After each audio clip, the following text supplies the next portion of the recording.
Dead Man's Blood was really crazy. I forgot that was in the last episode, and I forgot when I was watching it that it's the one where like Sam and John all like kind of get into it, like into like Oh, that's a lot to talk about. it Yeah. was so much, like it was like so much. So, and a lot of what happened in the last episode is relevant to this episode. So, when's the last time you watched Dead Man's Blood? Like, how familiar are you with it? I mean, I would say I'm probably pretty familiar with it. If Yeah. you remind me, then I'll be like, oh yeah, that thing. Um, Yeah. I can't just dredge it out of my memory because my memory doesn't work like that. No, yeah. Okay. Well, and I didn't know if you were watching in between or if you had I time to. I should be. I wanted to be, but I just haven't had time. No, it's totally okay because it's a lot to watch. Um, but no, it was just we talked a lot. Me and Vic talked a lot about how so long Dean has kind of wanted the dishonest harmony of just keeping John and Sam from fighting rather than like Mm. wanting to stand up to John knowing when he's kind of laying it on too thick and being wrong, and that the authoritarian nature of John's parenting, like he wants total like submission, I guess, to what he wants and And what I have he notes about this. demands. Mm-hmm. Yeah, and I have notes about that on this episode as well. Yeah, because he never stops. And then Sam wants to be respected as an adult and like he wants to be treated with respect.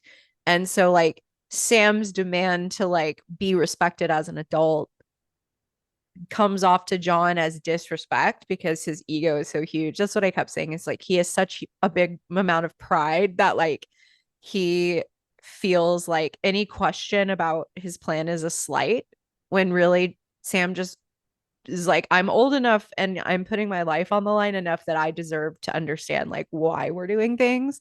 And then Dean's in the middle, like, please stop. So when he finally stops siding with Dean or siding with dad to keep the peace, which is the dishonest harmony, that's when the dynamics shift. And finally, like John and is kind of like letting up a little bit because Dean is finally standing up to him and Sam is kind of getting this like relief of like, oh, thank God I don't have to be the one to say it all the time now. And now dad's actually listening.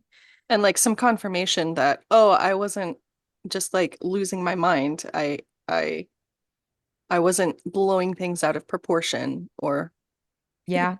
yeah. Yeah. So it was a really good discussion in that episode with Vic, though it was very mad the majority of that episode.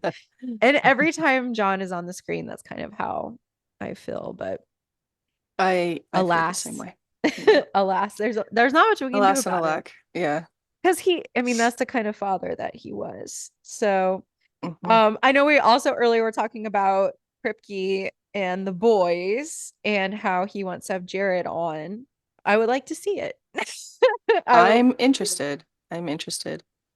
I mean, I saw in the chat, I forget who asked in our group chat, which of course we have. it. Hmm. Someone asked if seeing Jared and the boys would change our view of him, like our perspective on him. And Like I as just, of Jared as a as a person, and I'm just like, but oh, he's an actor. I want to see him I don't do have a everything. perspective of Jared as a person. Like I don't know Jared. I mean, I assume he's a pretty cool guy. Like I've met him at a Just, few conventions and I like the yeah, things that he does with like always keep fighting, but like I wouldn't say I even would go so far to say that I know anything really about who he is as a person outside of like Yeah, Instagram. the only things that I know and know is in quotes Mm-hmm. is their firsthand like stories of the of people who've met him.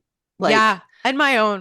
fan accounts. I've never met him, so I don't You have should my do that. own It's really story. cool. I've heard he gives really good hugs. Yeah, he's the best. Um, and that just kind of makes me feel like he's probably like a kind person Yeah, or a he nice seems person. really sweet. I know that one of my favorite because I've met him a few times because back when I used to go to conventions, that was like my favorite thing to do. And so I went to, I would say, I think at minimum three supernatural conventions, which is very expensive, but it was so fun. And when you go, like, you don't waste your opportunity. You get as many photo ops as you can.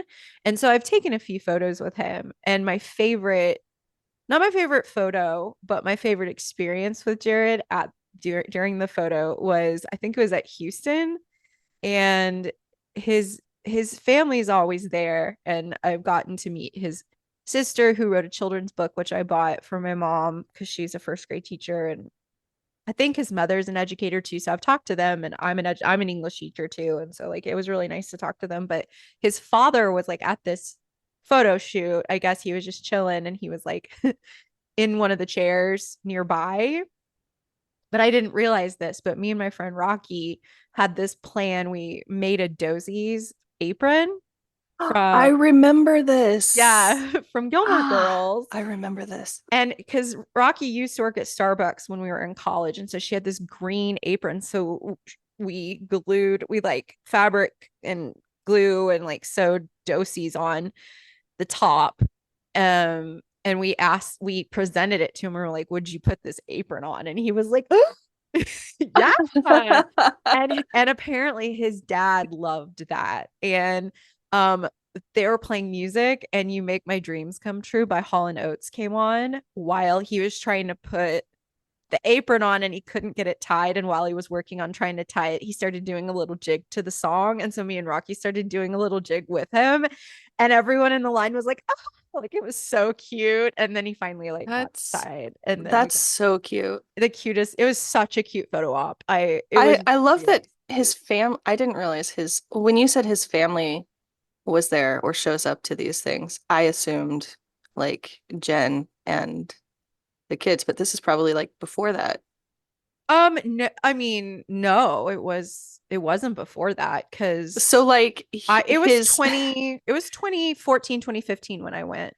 And so it was like that's wild that like his yeah, mom well, and and dad. I might be lucky because like he lives in Texas, so they might just Oh, be that's a good like, point. they Yeah. might be like, oh yeah, we'll come up to Dallas or we'll go over to Houston and we can all like hang out or something, and That's like still so funny. it was That's still so so cute. cute. And like you can really tell like his brothers and his dad, they all look, you can tell that they have a little Padalecki nose, and Oh, they really look like each other. But that one was probably one of my favorite moments because it was just really cute, and everybody kind of got to experience it with us because of the song, and like it was just so special.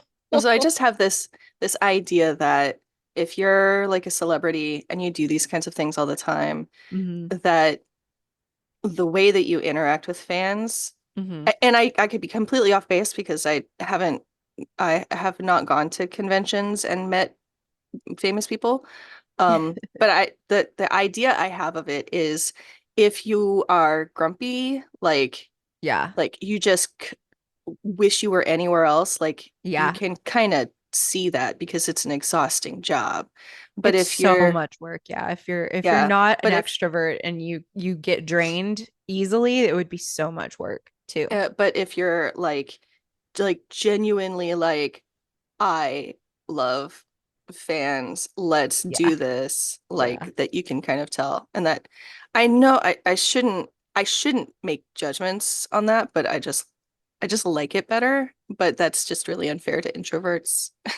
Or just like anyone with anxiety, like I know Yeah, that I've been to a few cons. My favorite convention experiences have been with like Jared and Jensen are really great. Like yeah. it's like every single person that comes up, they're great with each person individually. And Jared especially, like Jensen's very sweet and bouncy. Jared is really good at like he will look you right in the eye, and a lot of people have in their mind like what they want the pose to be in their photo, and you have like 5 seconds to figure it out because they're like, you know and so Jared will like look you in the eye and like make sure okay, great, got it. And there have been experiences I've had with him where, because I've asked him to do only two like things like that aside from the apron where I'm like, I want to do this. The other times it's just been like, I'm gonna hug you because you're the coolest. But one time I went up to him and I actually printed a photo of the moment I wanted to reenact from the show. And it's from Tall Tales. And you know what I'm talking about, where you're like such a, what does he say? Like a brave little soldier, too precious for this world or something. Like, Something like that. and Yeah. he just crushes this man into his chest, like giving him the best hug. And so I knew I was going to be so, it was the first time I'd ever met him. It was the first convention I'd ever been to that was just strictly supernatural. And I was like, I was up all morning, like physically ill with anxiety. Like I was like, everything was like a huge deal. I was like, can I get my eyeliner to look right? Can I get my outfit? I'm just like, am I going to say the right thing? So I printed a photo of it because I knew I was going to be too scared. That's such a smart idea. And so I just walked up to him and I held it up and I said, I want to do this. And he kind of looked and he looked down and he goes, got it. And he threw the page to the side and he pulled me in and he got the face on. And then I made a face because I wanted it to be funny. Yeah. So I made a face like, ew, you know, and Like, everyone in line laughed. They were like, oh, is she doing that on purpose? Like I wasn't being mean to him. I wanted him to hug me, but yeah. I wanted the photo to be silly. Well, then I got a second one with him where I was just like, just hug Oh, me. good. Love you. And the second time I asked him to do something from the show, it was my one of my faves. And it was so cool to be next to him when this happened. I walked over to him and I was like, and he had this beautiful blue shirt and he's so tall. I'm just average height. I'm like 5'6", and he's 6'5". I swear to God, he's 6'5". They say 6'4", but I feel like he's even taller than that because I have had coaches that were 6'4", and he seems taller than them. I don't know why.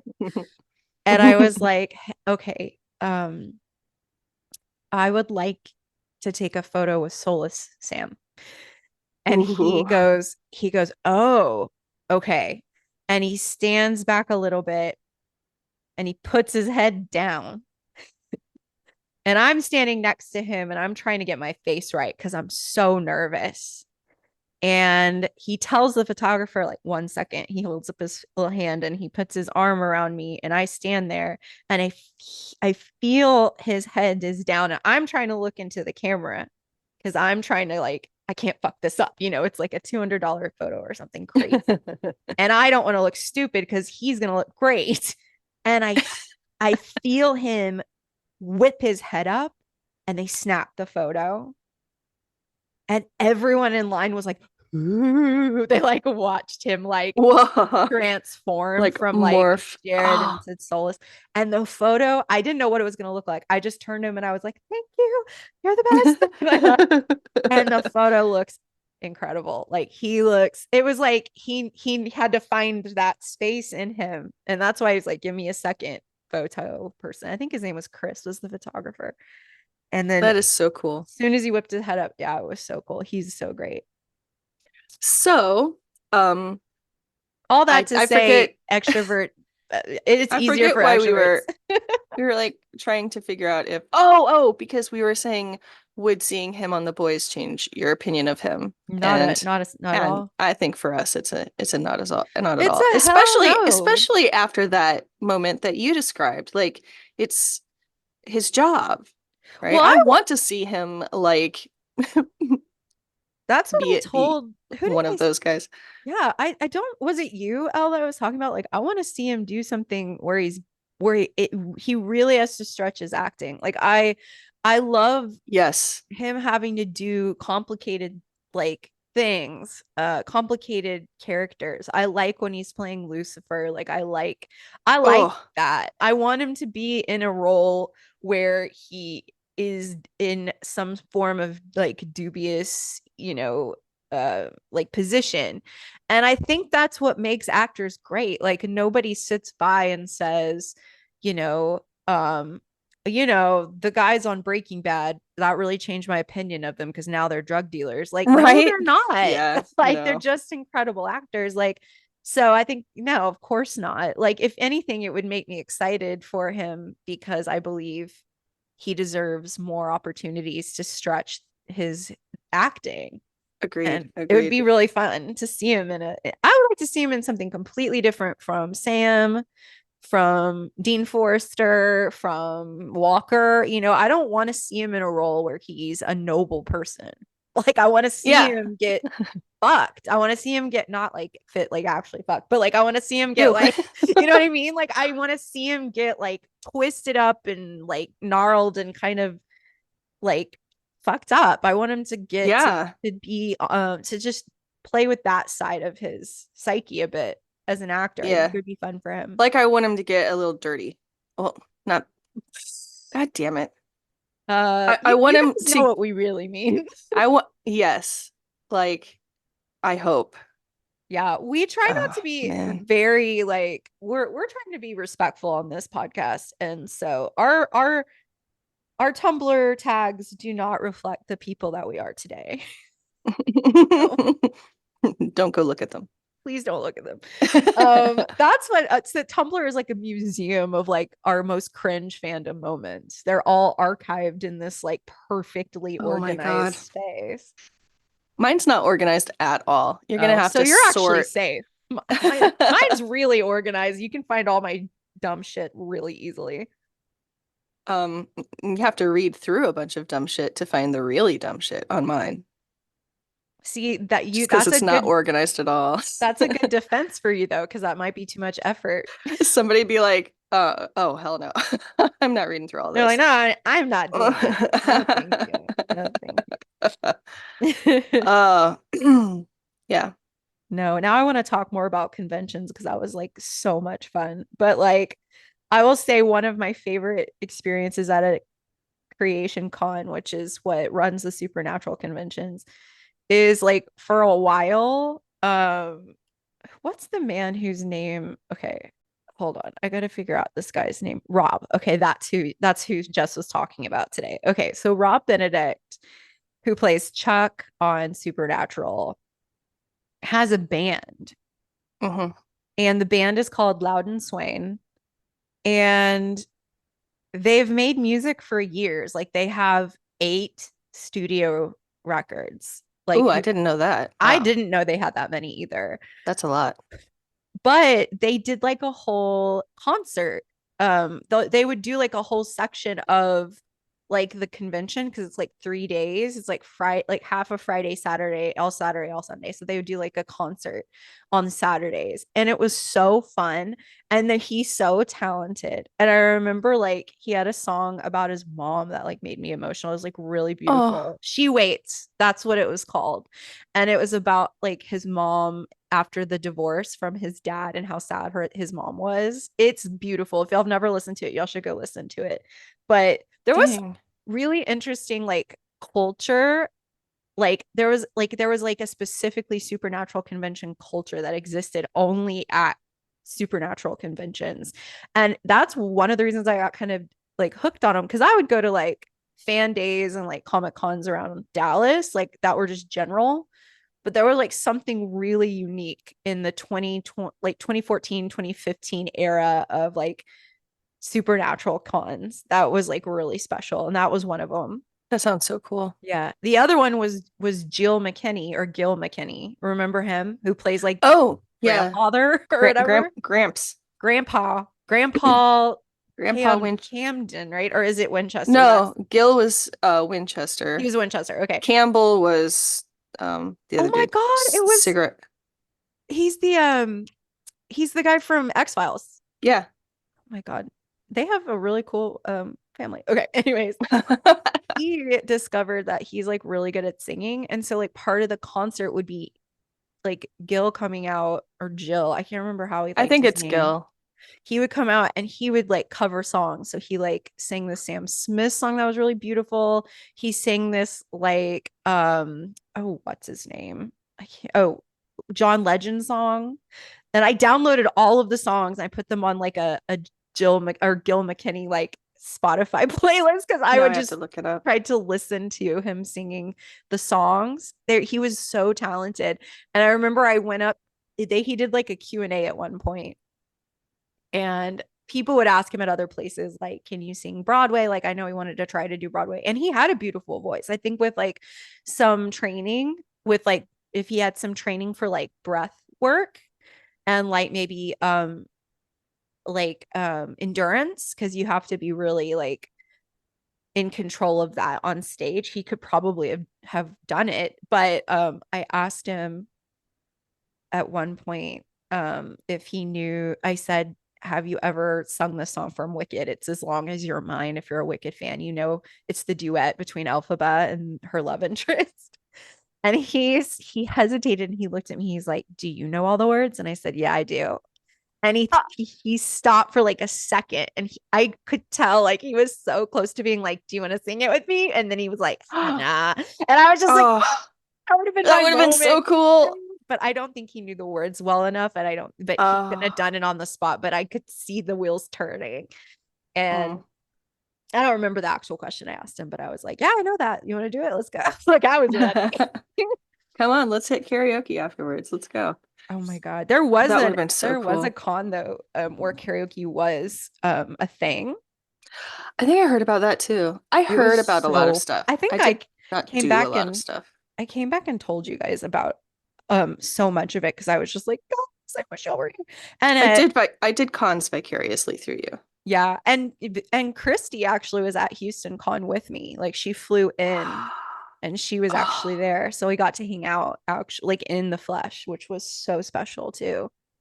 oh, that is so cool. I know. I've gotten to see all of y'all. Have you gotten to meet everybody? Like, I have met everyone yes, because you got to go to because London and they got to come. Everybody came and visited who was stateside that summer came and visited me, yeah, in in Baltimore. Baltimore. Mm-hmm. Yep. I feel like you and I are the only two who've met everyone though, right? Because Oh, we went to London to hang with Vic and Jess, that's right. but I don't think the other girls have gotten to do that. Or yeah, I don't. Oh, Vani has Oh, gotten to hang out with Vic. Avani, I think. She did get Yeah. to do that because she But was did out she there. but did she meet Jess? I don't know if she met Jess. So she was like halfway there. She's almost caught them all, like a Pokemon. Is she We're the like a Pokemon Pokemon? master, though. We're the masters, right? All right, so Um, we've been yammering a lot, but I just thought yeah, that con stuff was so fun to talk about. that is. I'm sad that I missed like the heyday It of was a heyday. supernatural conventions. Like I feel like if I went now, it would hit different. It would be different. It would hit different and it would hit your bank account different. There was like a sweet spot right before it blew up into very, very expensive. And I remember when me and Christy kind of tapered off and stopped being interested was around the time that it started getting like unsavory, like how expensive everything was. And it felt like exploitative almost, not on Supernatural, but just like creation was having a really hard Yeah. time. Like, it didn't seem very above board in some capacities. And so, Right. Well, and of course, if I went, I'd want to do all the things like you said. mhm. I'm not going to waste the opportunity when the convention itself costs so much. I'm going to spend all the money and Oh, do all the 100%. things, Yeah. and Do you I remember don't want to. no, it's too much money now. Do you remember the project? I think it was me and Rose were working on this. Maybe Rose had a different project. Yes. Okay, so the first we both I don't know. Rose and I both had a project, but I can't remember if they were at the same time, but I know that we both did something where we wanted to hand off. Oh, yeah, it was two different things. So Rose's thing was she made Jared a book, and she had like I think she had combined like all of the most interesting meta about Sam's character and Oh, analysis, and she interesting. had bound it into a book. And Dang. the only way to get it to him was you had to have a an autograph ticket. But autographs went so fast. And then there were people who would buy like a weekend pass, and it would include autograph passes for every actor. And one of the people who bought it didn't want their autograph for Jared because they had like already gotten Jared's. And so they were willing to sell it to Rose. And so they sold it to her. But for some reason, like at the hotel, once we were there, they had changed the rules. Like, you can't just like you can't sell it a la carte all of a sudden was like the rule. And that's how I had gotten mine. I got Mine from a woman named Jenya, who I'm still friends with on Facebook to this day. What a She cool name. was a sweet what she's a sweet woman. She was like in her 50s when this happened, so she's probably in her 60s now. And she travels to all these cons and she sells like fandom of jewelry that she makes. She's Oh, awesome. fantastic. She's so cute and I love her. And she's progressive, which is so cute because she's like kind of like this like I don't want to say grandma type, but she feels like kind of warm like a grandma type. And I just love her. And I remember when she got me my autograph ticket, it was so sweet because I was just like so grateful. And I was like, you have no idea how much this means to me. Like, thank you so much. And she kind of was like, oh, I'm just so happy to like get to like, like give you this. And like it worked out and so sweet. So with Rose, she was like in tears because she was like, I have to get this to Jared. Like, we have to go down and talk to someone. Like, we have to figure this out. And Jenya was with us. I think maybe like I had one that was a la carte, but Jenya was giving hers to Rose or something. I don't know. But for some reason, it was the three of us. And we went to talk to this person and like we were able to convince them. And so we were able to do it. And Rose was able to go through the line and like give this to Jared. And it was like a whole big thing. And we got back over and we were just like so emotional. And Jenya started crying because she was emotional for us. She was just like in tears, like happy that that happened and we got to do that. And it was like this. Oh, There's just so much to be said about fandom that like I don't think people understand. Like these moments that like kind of pave paths to relationships. I mean, look at us, yeah. We've been like friends for like, it's been like 10 years. It's been yeah. 10 years for sure. Because I started watching in 2013 and I entered the fandom the next like spring. And so it's been about 10 years. That's wild.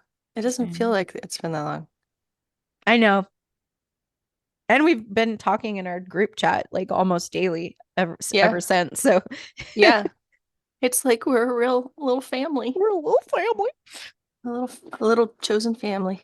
Well, speaking of family, do you want to talk about salvation? Let's talk about salvation. Sorry for all that yip yap, but I'm sometimes you not just sorry. honestly, you're right. I'm not sorry. Sometimes you just have to talk a little bit about the times you met all the people on the show you're talking about.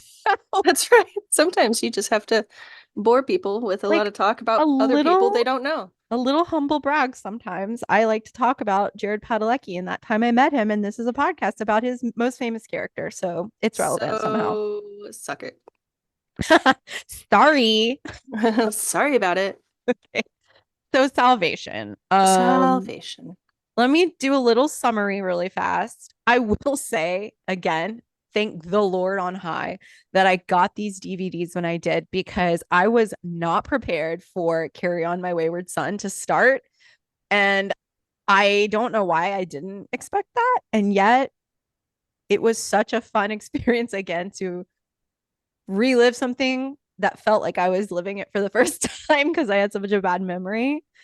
And so they do this little recap at the beginning, and it's like a montage. Like, I guess, It hits different, by the way, with the fake music. oh my It's God. so wrong. It is so wrong. Did it have Sorry. did it have words? Like, did they choose a song with words or just background music? I honestly don't remember. I just remember thinking this is not right. You were like I trying to block blocked it it out. out. I don't blame you. I mean, I was so, how traumatized I was by the Cassie sex scene. I had to buy this like $150 box set. But I think we take for granted in this era of like streaming that because every streaming system and like all of the shows have like a little recap. And I don't know, like I feel like maybe Supernatural is like, well, we're gonna give them like a whole season recap really fast, but we're gonna make it a cool supercut against a really fun song. And I grew up listening to classic rock. Like I grew up, my dad loved Boston, Foreigner, Styx, and of course Journey, which was my favorite growing up. So Kansas coming on and Carry On My Wayward Son was like cool way for me to get my dad into the show back when I finally got him to watch Supernatural. So hearing that was really fun. I was like, oh my God, it's real. And I don't have to be traumatized by like the fake music that Netflix has chosen for us. Traumatized. So Oh, I suffered for this episode. oh, I can't imagine. I mean, I can, but I don't. I'm glad I didn't have to. But So you don't have to. yeah, I didn't have to. I didn't have to actually experience it. Uh, So in Salvation, we start with Pastor Jim, who we've heard about, but we've never met. We get to meet him, and you're like, uh-oh, if he's in the cold open, this is probably bad for him. So he meets Meg. Meg comes in and she pretends to want to like talk about God. And then he realizes she's a demon and he runs downstairs and you see that he's like an arsenal. So he's a pastor and a hunter. And he tries to like fight her off. He's like, how are you on hollowed ground? Like you're a demon. She's like, I'm in the big game or whatever. I'm in the big league, so I can do it. I can be anywhere. And then she slashes his throat, kills Jim. And then the boys and their father get word that Pastor Jim has been killed. And so they rush to Minnesota. We're back in Minnesota again. And they realize that the pattern that has been following Sam around the whole time, like all over the nation, and what started his whole thing is the pattern starting over again, where um 6-month-old little babies and their families are starting to be attacked again. And so he's like, okay, John's like, we got to go to the hospitals in town and we got to look up every single kiddo that's going to be 6 months old exactly like soon and then like monitor them basically. Because they're certain that it's going to happen like in this town. And so they do that. But while they're doing that legwork, Sam in the waking day has a vision of a mother and her baby, and the same kind of scene with Mary from the beginning where you open the door to the nursery and there's a man standing over the crib and she dies terribly on the ceiling. And then Sam like walks around the corner. He's like at a park or something having this like vision and he sees the woman from his vision like walking her baby. And so he goes and like makes contact. He figures out where she lives, and then he goes and tells John and Dean, like, it's this woman, she's the next victim. This is who we need to protect. And then John acts like he had no idea Sam was having visions, even though Dean called and left him a message about it.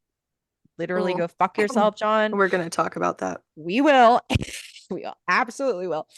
And so what ends up happening next is that Meg calls Sam and she has one of John's other contacts in her almost said possession, in custody, like he's been kidnapped. And so she threatens him like, if you don't give us the cult, we'll kill your friend. He refuses. She kills him on the phone and he listens to his friend die. And she's like, anyways, I'm over here, I'm like far away, and so bye. And he's like, okay, I have to go and give her the cult. And they kind of push back, but I mean, they kind of have to do it. And so John leaves with a fake cult, which is the gun, not like a baby horse. And and the boys stay behind to try to like stake out the house and save the family. And so the boys save the family, but just barely. And as Sam tries to shoot the demon with the Colt, the demon disappears and the bullet goes through the wall. And then the crib catches on fire just as the baby is taken out of the crib by Sam, which is very scary. It's like very gross. Like, oh my God, that baby almost got like I up. could swear that the blanket was on fire as he was like sweeping it away. It was close. And on the other side of the story, John just keeps getting attacked by demons. Like he gives the Colt to Meg, and the other demon that Meg is with shoots her with it to test it. They find out it's not real. They chase John all over. The last thing I can remember about John, this is how much I do not give a fuck about him or his safety, is like he was yelling against a wall. He got like thrown against the wall a few times. And he's Yeah. not answering his phone. Like where we leave the episode is like to be continued is the boys are having a conversation in the hotel. Dad's not answering the phone. And I guess Meg calls and is like, we have your dad or something. And that's it. That's the end. And then that's to be continued. Yeah. To be continued. And that's where the finale will begin. So yeah, let's get into it. All right. So I want to start off, as I usually do, talking about the horror tropes that they use, Mm-hmm. the scene setups that they use, like in the very first scene with the classic stained glass, the beautiful stained glass windows in the church and the candles, like the field of candles, and they're all flickering in an Yeah. ominous wind. Like, I know it's such a trope, but I just love it. Yeah. Um, and the priest being, I called him a priest because he has a collar. I realize he's a pastor, Yeah, but I never even thought about it except I knew they called him Pastor Jim. I don't really a I priest at the think Catholic Church, right? And then a pastor is yeah, like, okay. but it's a specific denomination. I think you could probably pick out what denomination he is by the fact that he's a pastor that wears a collar. Yeah, I don't know. I My wonder if pastors they always just wear suits and ties. yeah, I was like, I was a Southern Baptist, like I grew up Southern Baptist, I and they was a just regular Baptist. Have we never talked about this? I think we must have. We must have. We have to have. So much of my personality is pre-informed by my religious trauma. Same. Yeah. Same.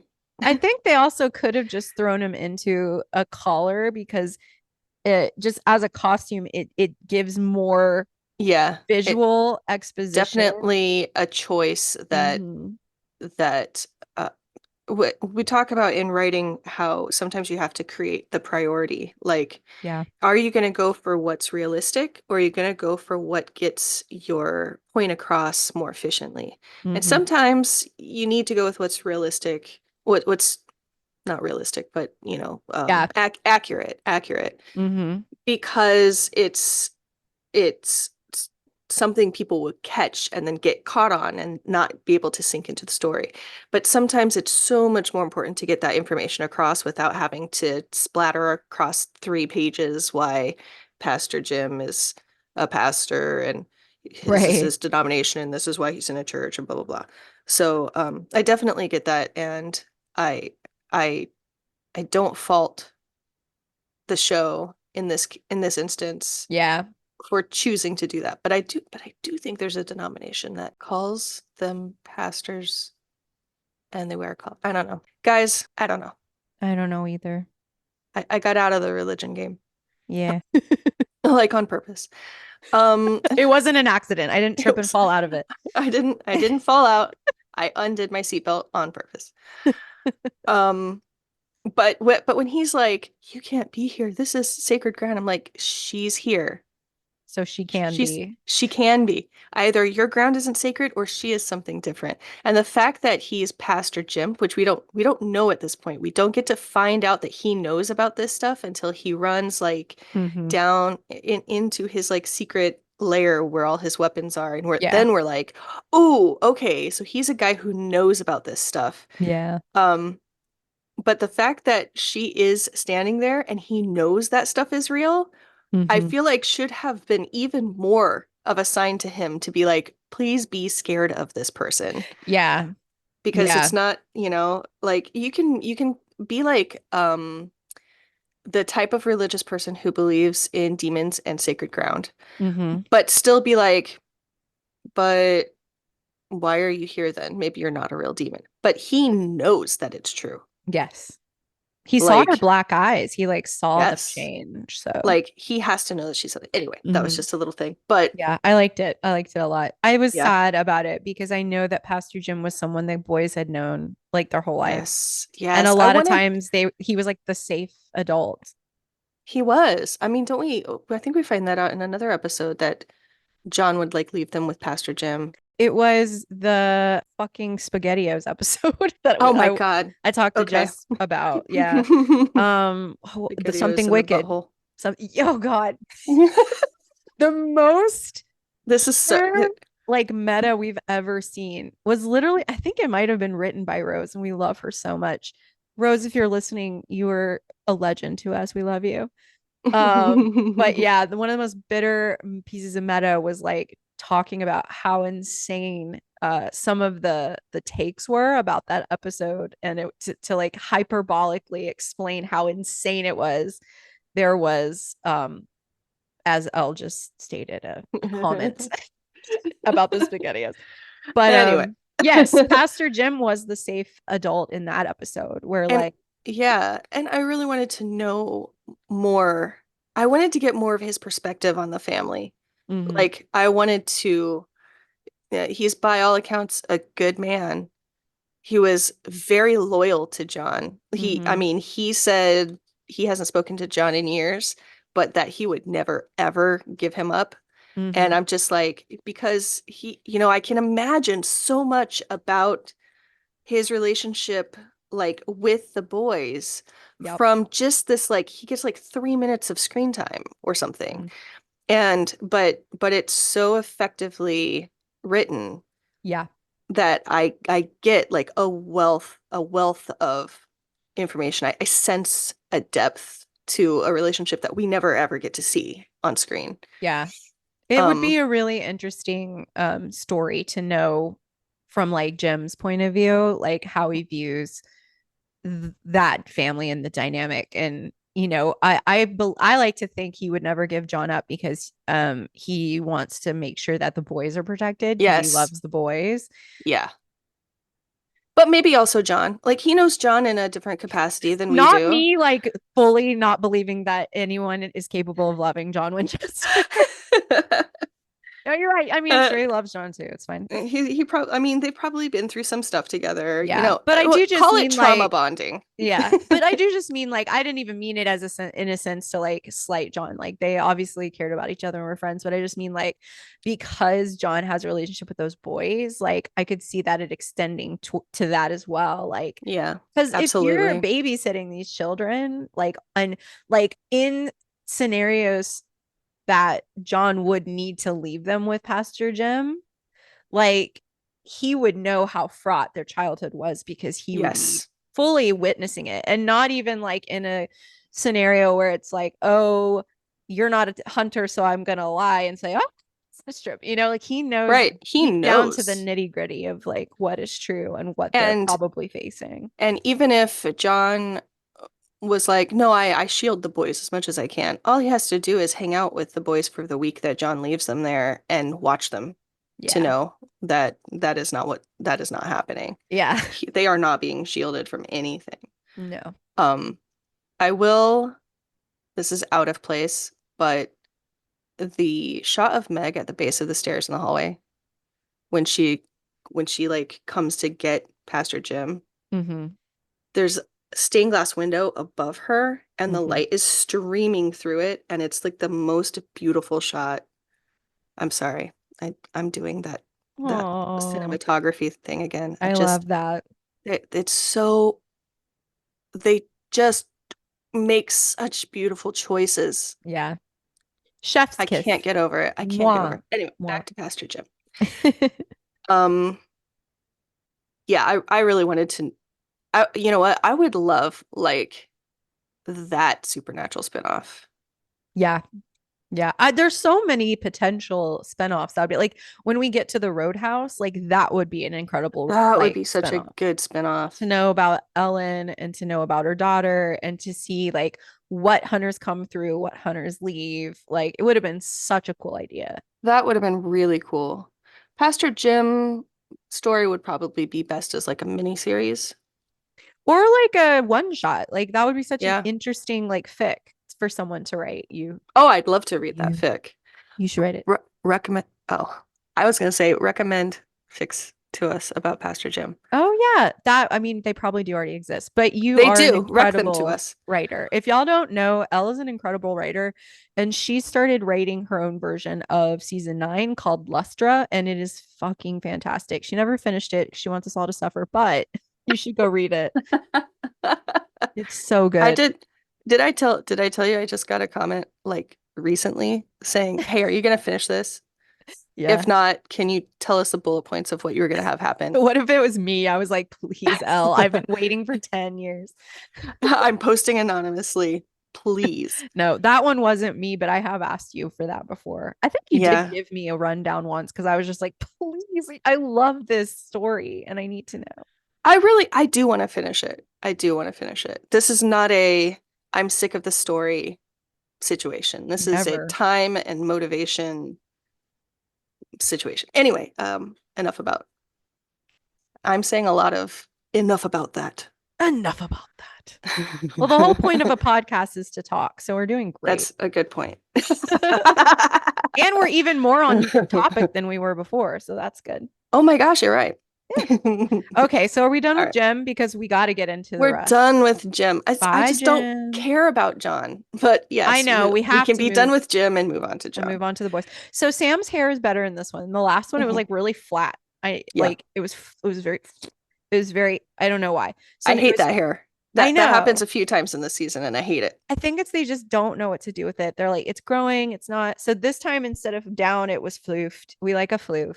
We like a floof. He had the long sleeve undershirt and then like I a wrote overshirt I wrote that down. collar. It's like a polo. It's like a Yeah. short sleeve polo over like a long sleeve shirt. It's just such a early 2000s thing to do, which I really love. And I saw a meme the other day that said this means if you have a long sleeve shirt underneath a short sleeve shirt in the early 2000s, that means you like music. And I laughed because I was like, that is true. That was like the hipster dude who liked You know guitar. what? Totally I like. also I had a very large catalog of long sleeve shirts that I would wear under short sleeve shirts. Yeah. I was not immune.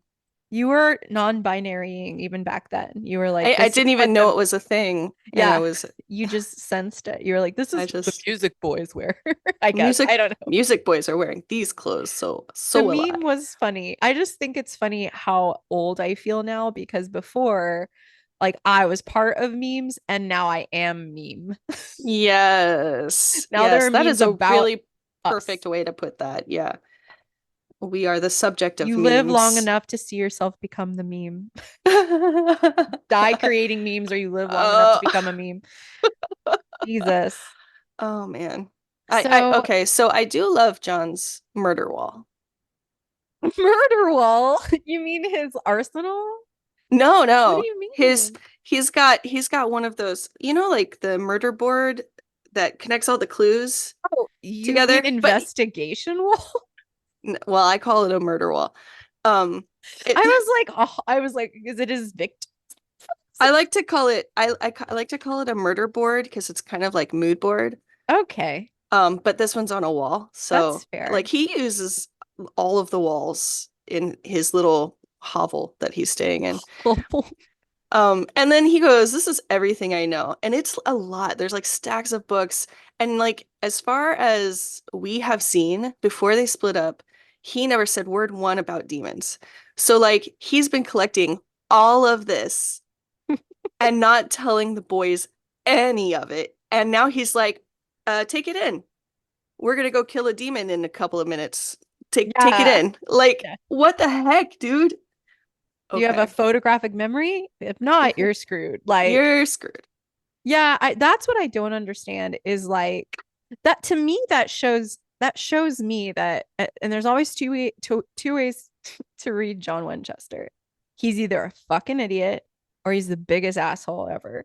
So, first way we read this is how you just explained it, where he was like never telling them anything, but then collecting all this data and then expecting them to like absorb it all in like 5 minutes after they see it for the first time. Idiot. Second way Idiot. is this can be read as proof that he never intended to loop the boys in and was going to keep Oh. stringing them along and lying to them. Otherwise, why wouldn't you share this information with them? Right. And You he's know what I only mean? sharing it now because he kind of has to. Right. And I mean, it was a fight in the last episode for them to like get him to agree, like, we're better together or whatever.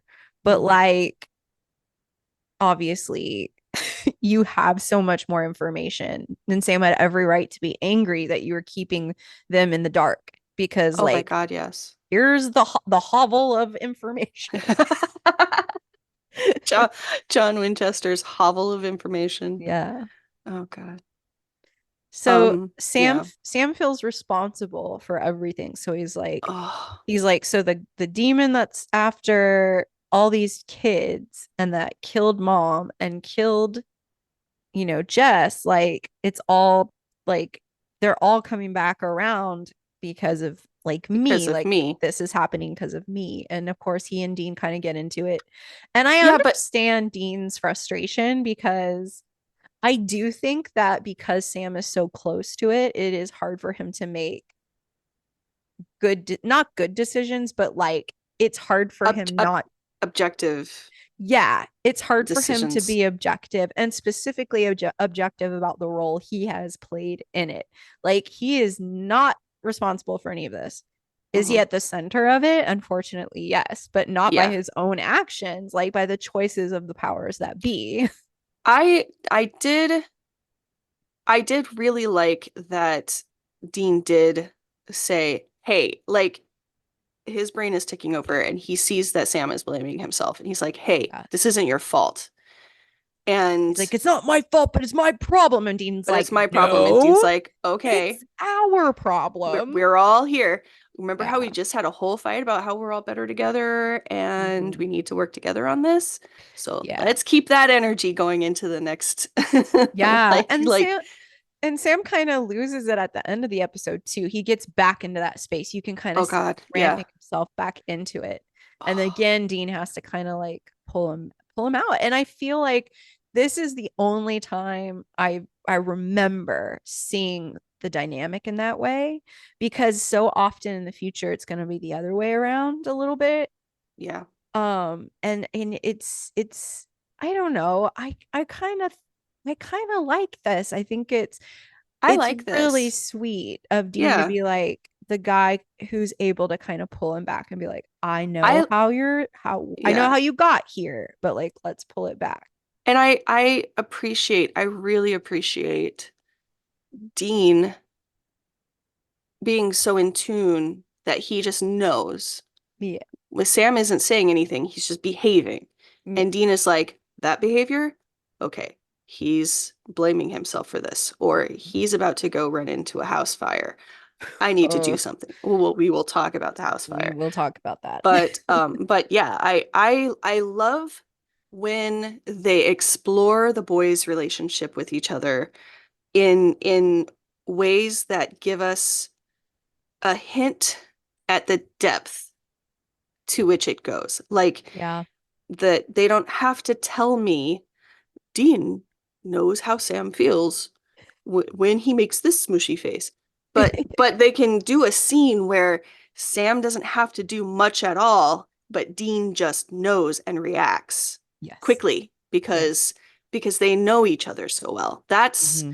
That's like the brother bond that I have always been watching the show for. Yeah. That is really strong in these first few seasons. It's like a drift compatibility a little bit. I do really Oh love that. yeah. Hmm. Drift compatibility. That's great. And I feel like because me and Vic talked a little bit more in the last episode that they often understand each other, but don't always comprehend each other, if that Oh. makes sense. Like Mm. there are times where like they just cannot speak the same language, but at the same time, like insofar as I think it was Providence, we were talking about how Dean comes at Sam, how Dean would want someone to come at him, which is Yes. not the same. And I think Sam comes at Dean sometimes in the way he would want people to come at him. And Dean's like, no. And that was kind of I was making the parallel between how Sam came at Dean about Cassie and then how Dean came at Sam about Sarah. And that eventually they were able to like peel away what wasn't working in their communication and get to the right actual crux of the issue, which was really sweet to see. And I Yeah. think when it gets real, that's when the boys are really good at understanding each other. And I think because there was no bravado, there was no sarcasm, like there was no first layer here for them to have to like chisel through to get to the real moment, that's when the boys are most drift compatible, if that makes sense. Like the reason why Sam is like so on it is because like they're in it, like they're in the Yes. shit. And I Yes. think he's really, that's when There they're really isn't good at it. they're so deep in it, there is no space for a facade. Well, and I There's think no that's why, time to put up a yeah. facade. It's just it has to be Mhm. they have everything I'm thinking of is like bare, naked, Vulnerable, stripped vulnerable. away. Oh gosh. But Okay. I will say, I think that that is the same reason why later in the show, when they're in it, in the shit, and they're that like deeply vulnerable with each other, that's when, like, for instance, Dean knows when to lash out in the most hurtful ways too. Yes. Like, so Yes. like we're seeing it now, like in a very sweet, like, I understand where you're coming from. Well, we can't do that right now. Like, we gotta like bring it in. And later he'll feel this maybe same raw way with Sam, but it'll be deeply painful for him. And he could go one way or another. I can hurt him or I can bring him back, and he chooses to hurt. I think that's what we'll end up seeing, because they know And each other so well. because yeah, you're absolutely right. I love thinking about it that way. They know each other so well that they know the best, most painful ways to hurt each other.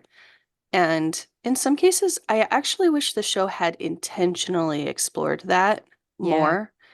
more. There is something to be said for this is just the way Dean's character evolved over time, and so they didn't explore it intentionally, but it did come out.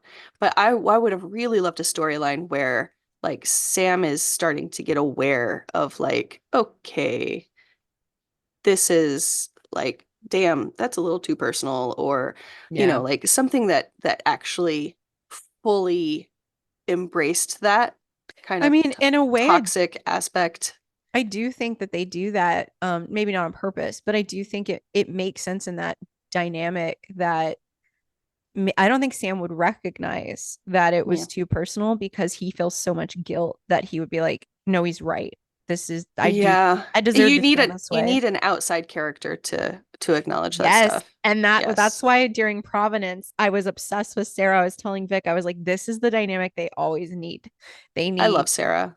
they needed a smart, tough, hilarious, fearless woman who's Yep. gonna call them out on their bullshit at all times. And they don't get that until Rowena. They don't get that till like Charlie, and then she dies, and then Rowena, and then she dies, Spoilers.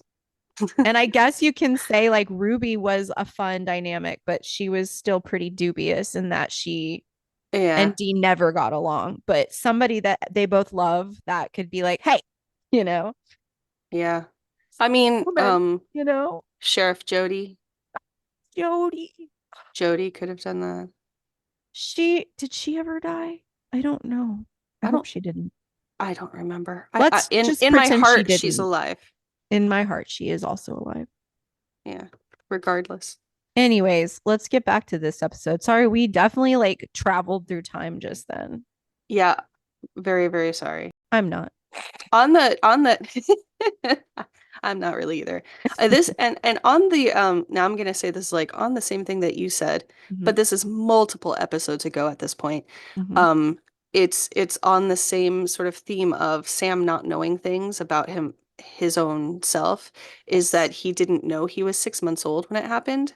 That's insane to me. And I'm thinking to myself, to be fair, they wouldn't have known 6 months that 6 months of age was important Important. until John figured it out Yeah, like the much pattern later. was a thing But that pointed it out. also, as a parent, when your kid is 6 months old, you know that your kid is 6 months old. Hmm. And it sticks in your mind. If something huge happened when my kid was 6 months old, I would forever be like, yeah, when you were 6 months old, this happened. Because you're measuring their lifespan is so teeny at that point. Right. You are measuring things by weeks and Like months. weeks and days and months. Yeah. Yeah. So I mean, that's like 50-50 for me, but I still think that as soon as he learned it, he should have told Sam. Well, they weren't even allowed to talk about mom growing up I at all. know. So, I I mean, know. Oh it's God. it's shocking how much they only begin to discuss as 26, 22-year-old men. And that just speaks to the neglect and the emotional like repression that was in that house Yep. or houses, motels, hovels. Awful. So my next note says it's about when Sam's like he's in the hospital and I the nurse comes over and hands him the records that he needs and she goes, "Here you go, officer." And I was like, and Oh, she says officer, because I was like, yes, what in the HIPAA in the nonsense is HIPAA this? noms, I know. So I said I would say it's silly to say, "Here you go, officer," to Sam, who looks like a child, but it's only and he's like only 22. But this week, Justin Timberlake was arrested by an officer so young, 22, he didn't even know who JT was. So what do I know? Oh no. Officers can Oh be no. small children. Oh no. I got pulled over once when I was 16 by an officer who did not look older than me. That's really frightening. And I'm pretty sure since I was going like 57 and a 55, pretty sure he was just like, What a maybe a jerk. date. Ew. No. I was cute when I was young. Yeah, that's skeezy though. He's using his disgusting powers It's for not the evil, first which time is that has happened. yeah. Yeah, I hate it so much. I know. Anyways, Anyway, I thought that yeah, was funny. I was like, "Here you officers go, can be quite young. officer, you're a child." Oh, well, And that he's is in plain clothes, I guess. yeah, it reflects real Like life, I guess. an officer that would be as young as Sam is, wouldn't they still be a uniformed officer? That's what I was gonna say. Like he would be in if he was in regular clothes and he was like getting like documents from the hospital, then he'd be an investigator. So he would have had to have been promoted. Anyways, no, this never works. Like Yes, it's fine. We they don't have always to. do this, and we're always like, no way, but it always works, despite us Okay. saying it would never Yes. That would never work. Okay, but it worked. work. Can I roll back like a minute and a half? Yeah, Um, okay, roll so back. as always, they have the shot of the road. As Mm-hmm. always, it's perfection. Mm-hmm. Um, and they're driving like in like right behind. They're like in a train with John in the lead, right? Mm-hmm. In his truck. And they're Stupid truck. they have this sign that they zero in on, leaving salvation. Are you ready for Judgment Day? I saw that. And there's a reference for like a Bible quote, JW 2:27. That is not a Bible quote. Like that's not a verse. So I'm like, all right, somebody has to have done some research about what the heck this means. So I found two theories. One is it's just an Easter egg and the JW refers to John Winchester. Yeah, it's John Winchester. The other says that it's actually an in-universe message to John Winchester. But I don't know what the 220, Ooh. I was pressed for time, so I didn't get to dig any deeper, and I don't know what the 227 would mean. Oh my But gosh. now I like, because there's always like stuff that falls to the cutting room floor and like, Yeah. or stuff that makes it into the final script that probably shouldn't have because the stuff it is referencing got cut earlier in the process or something. Like I've Mm-hmm. just like I just really want to know. So Oh, I'm open to theories. I don't know why I got so fixated on all this. right. Probably Listeners, let's hear because them. What are your theories yes, drop theories. Um, they also put the current jackpot amount of the um lotto? I saw of that. the It's like lotto, which is spelled 1.7. wrong. It's It's it's 1.7 Loto. million. It's a loto. I was like, accident or art department choice. I wish I knew, but I'm going to assume it's on purpose. I'm assuming it's because it's such a small town. They were like, they don't even Yes. know how to spell the lotto. Yeah. Yeah. That's what I'm I'm hoping it was unintentional. And then they all pull over. Um and I was watching this because I didn't remember why they pulled over. I remember nothing about this episode until I see it happen on screen. Yeah. And then I'm like, oh yeah. John just like speeds into this little pull-off area. I'm like, can you just be Normal. chill? Can you Like be normal? relax. I get that And his friend was murdered. I get it. But yeah, like and then we your find out sons could have Pastor like Jim. Yeah. accidentally run into you. Like I don't get it. Yeah. Or your sons could have just barely like missed a tree because they didn't realize you were pulling off the road until just now because your brake lights weren't even on or whatever. And again, I wish we had more background of Pastor Jim so Yeah. that it was actually like a really painful moment. But I do think the boys and John are doing a good job on screen of in that Conveying like, in that moment conveying how what a blow that was yeah. to this small family. But Yeah. but as they're talking when they're stopped and there's another no sir from Sam.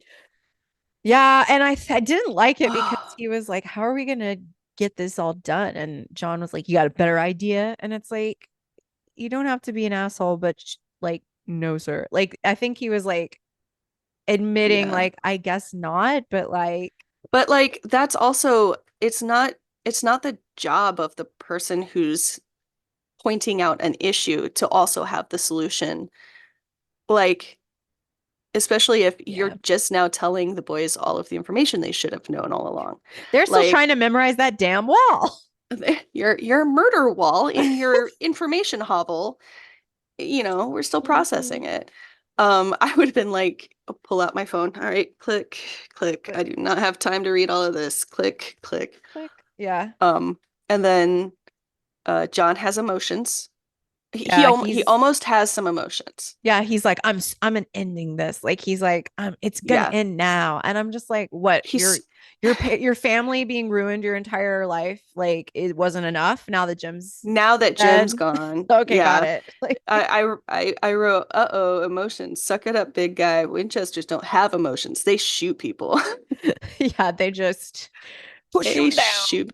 And then he said, literally after I finished writing that, he said, "Let's end this." I'm like, "Yep, okay. Well, that's what happened." That's his deal. He's not going to have emotions. He's just going to. Now, I do like that we get to see his like bucket of fake IDs I also just in the thought like console of his if truck. he ever gets pulled over or they have to Right? impound his truck for whatever reason, they're gonna be like, okay, call the FBI. Because what the fuck? Right. Like he has like 200 fake IDs Different IDs. just like in his like interior, like at least lock it or something. Just Right? It's just like swimming around in there. Like, not very good. dude, he Not just kind of like very fishes stealthy, around. John. Come on, John. You Thought you were better than loser. this. We know he's not though. Um, Uh, do we all ever right. find out why this demon puts moms up on the ceiling to burn her? Is it like just something he likes to do? Like, why is I it that? don't Is it remember. is it the aesthetic? Like, is it just really He's doing scary? it. He's doing it for the vine. Okay, like I do think so though. I think so. Like I think that's his like calling card. Yeah, he's just like, And it'd be really creepy if this is oh what I my did. God, I'm gonna do like this is gonna be my signature. And all the other demons at the lunch table are like, dude, come on, that's so extra. And he's That's like, so extra, well, but it I have works. yellow eyes and your eyes are only red. Do they So ever explain that too? Like, why is he special that he gets like topaz eyes like Edward I Cullen?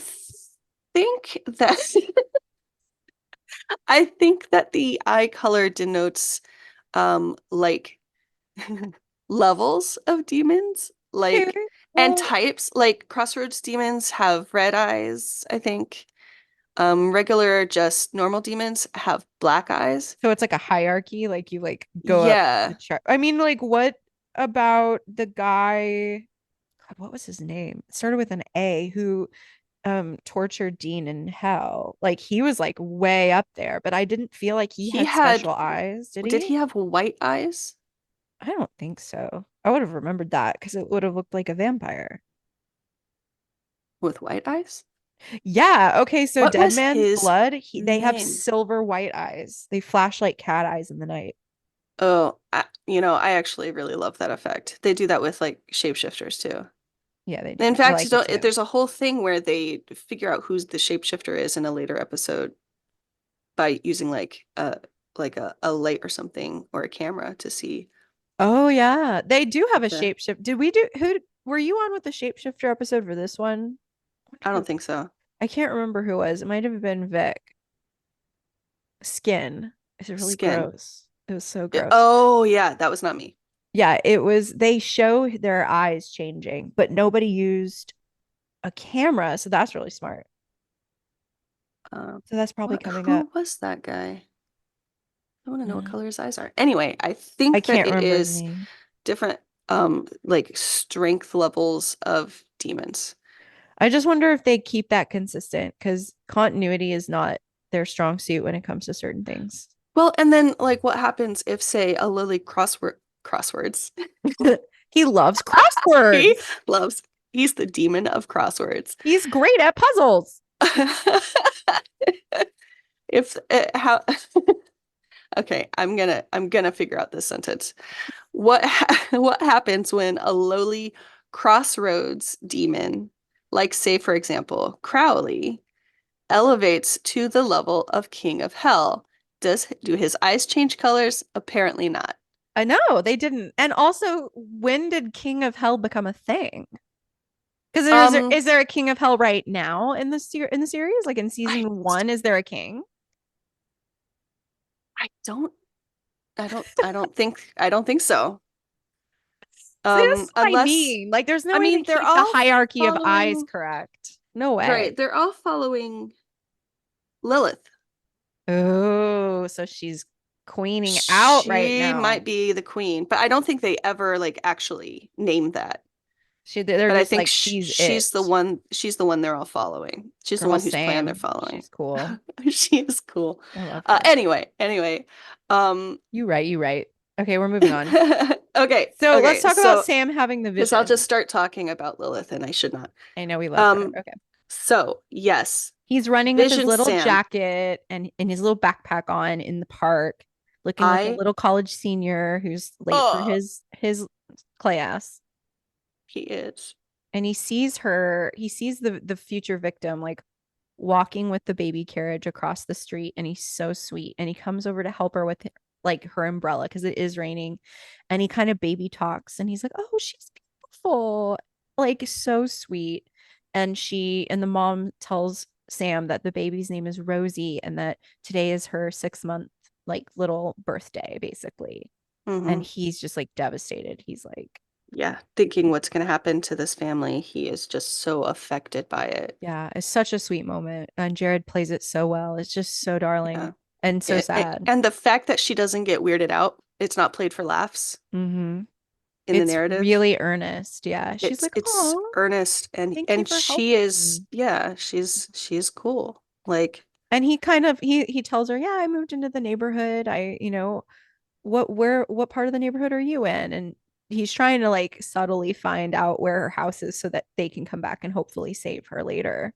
mhm. And you see dad return home and like they kiss and it's very It's like sweet. this it's like this like mirror of a life that Sam Was might never have gonna have. had. Mhm. Well, but he might have had that the day before, just like where this kid is now, this 6-month-old Yeah. is now. If That someone could have morning, prevented that it could have for been his him. life. Hmm. And then that evening, his entire life changed. And this now he's watching it happen with Hmm. this kid. And similarly, when after this scene, he has his full vision of what happens. Oh, awful. And it has to be horrible for him to watch it happen to this woman because he also knows it happened to his mom and to Jess, but he didn't have to watch that. Yeah. Now he Oh, is watching it, and I mean, all you can do, I can only imagine that he, along with being horrified for the woman's sake on her own, now he has to imagine his mom and Jess going through the same thing. oh, it's just the worst thing. So Yeah, terrible. And those visions are just painful. Like every time it they're happens, getting it's worse and like, worse. yeah, it's like a Harry Potter, like with his scar. And it's very funny. Like he kind of says, like, every time I'm nearer to the demon, they happen more. And I'm like, that is just like Harry Potter with Voldemort. Not to like be a millennial on Maine. I'm sorry. And let me be clear, J.K. Rowling can like jump off a cliff for all I care. We're She's not the TERF. fans. We don't love We're that. we're not fans. But I mean, the literary reference is right there. It's right there. Mhm. Yeah. So they go back to the hotel and like Sam tells John, like, I know who our victim is, here's why. And he's like, he's acting kind of uppity about this like vision. He's like, how do you know this is going to happen? And it's like, bitch, because we've already witnessed him do this, like, I'm saying maybe minimum 7 times this season, and it always comes true. Like, what do you Yeah. mean? How do you know? You haven't even been here. You don't get to question that. Well, and then he says, something like this happens to your brother, you call me. And I was like, Did he and then literally left you a Dean tearful message? stands up. Dean stands up. I was like cheering for Me Dean at this too. point. Stands up, gives him a piece of his mind. I tried to Mhm. call you. Sam tried to call you when I was dying. Yeah. We can't get in touch with you, man. Like, Yes, we could have a better not shot at our winning the fault. lottery. The Yeah. lotto, the Lotto. The Loto. I said I was And then so happy that he did that because I was just like, thank God Dean went off on him again because like yeah, Sam is like clearly in a headspace like he can't do that right now. So yeah, and usually it falls to him to have to call John out on being kind of a dick. So I was just like so grateful that Dean was like in a space of actually no, John, actually yes. stop. Actually, it's us against you right now, so stop. And then John says, not crazy about this new tone of yours, but okay.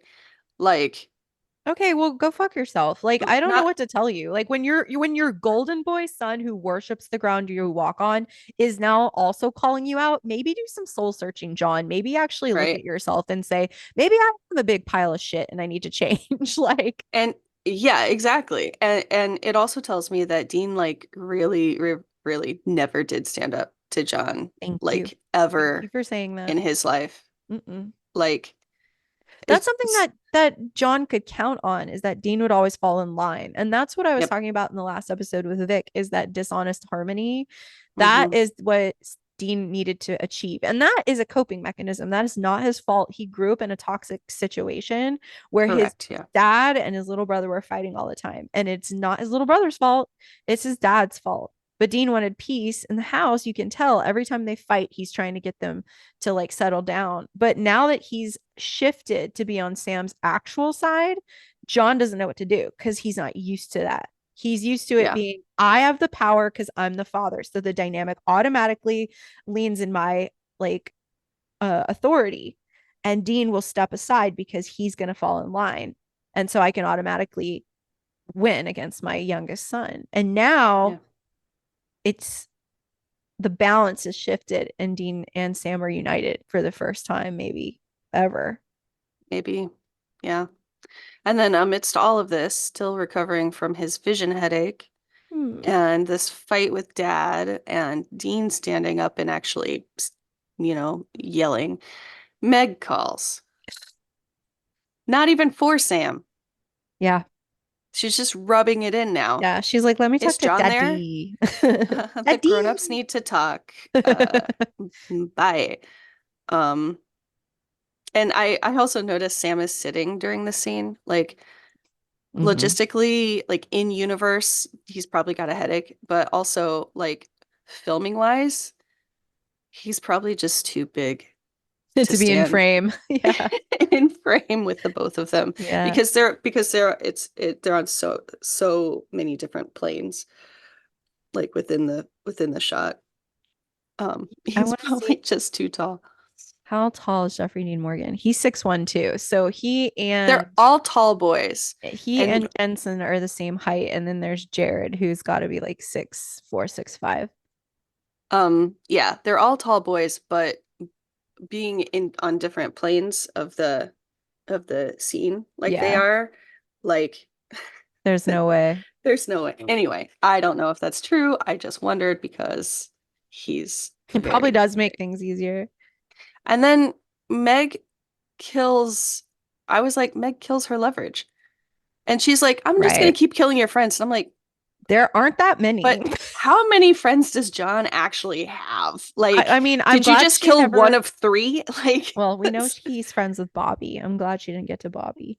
yeah. I don't think Bobby was a twinkle in a writer's eye at this point. Thank goodness. Yeah, but in universe, that would In be the universe, next yeah. one for sure. Um, Even though yeah. I think whenever they run into Bobby in season 2, he's like mad at John or something. I don't know. I can't He's wait to get he's there. pissed at John. Yeah. Yeah. He's pissed at John. And also The Roadhouse Oh, love the ladies. crew. Yeah, Ellen They're and Ellen, Joe. Joe, yeah. Ellen and Joe, they're friends of John's. Hmm. Hmm. Um, although I think Ellen's mad at John too. Everyone it should be. He's the worst. Anyway, so John Anyway, so does claim at some point in this conversation that he wants Sam to go to school and Dean to have a home and Mary to be alive. yes, But apparently, to earn all that stuff, I guess they have to waste their childhood and happiness first. Like, I want all these things to be true. I mean, obviously, not the Mary thing, that they can't undo that, but like, right, we're not allowed to do those things until after the right. revenge is taken. Okay, got Like it. Sam is understandably upset that John is going to leave them in Salvation to kill the demon on their own. Like this Hmm. is a thing that John has been hunting. John has all the information about, and yet now he's going to just let them do it on their own, Yeah. and he's going to leave. And I get why. Right? They have to Yeah. split up in order to save as many people as possible. Yeah. But his when Sam is upset about it, John's response is, "No, Sam, I want to stop losing people we love."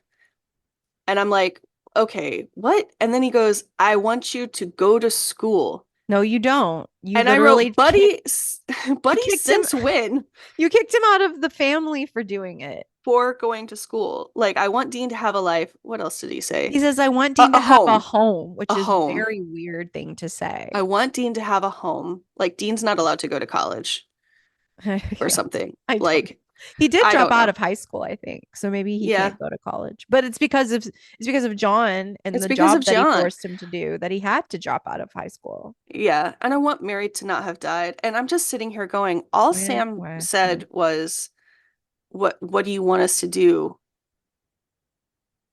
What It's just a he way to he like was just like, manipulate what and do you want? shame him Yeah. for He questioning. just like obviously Sam isn't saying list me all of the things that you want. Mhm. And Yeah, make me feel like like shit. I'm literally it's already feeling like shit.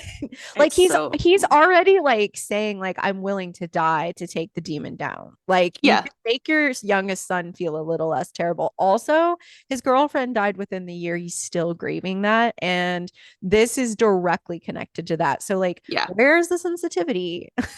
Like, John Winchester, I don't know if you've met him.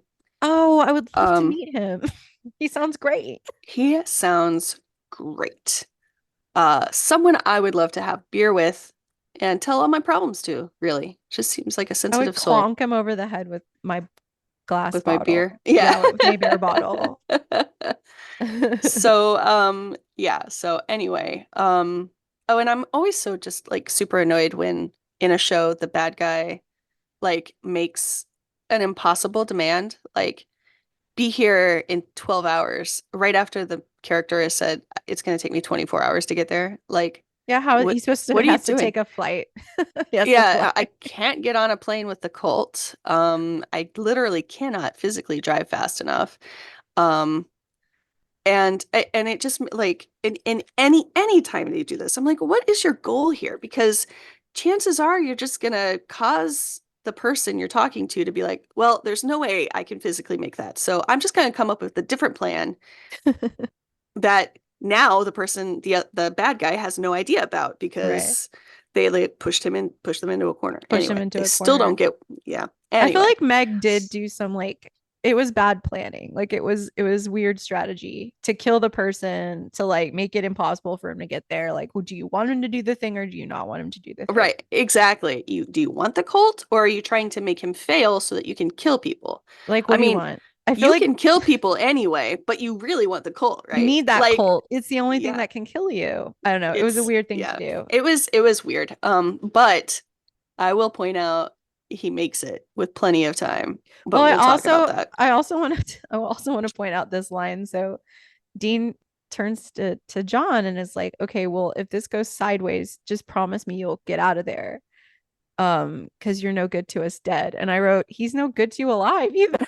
But go off, I guess. Like, what do you mean he's no good to you dead? Like, I know that you don't, I know what you mean is that you love him and you don't want him to die, but like, he has truly only been a toxic force in your life Yeah. alive. So, Agreed.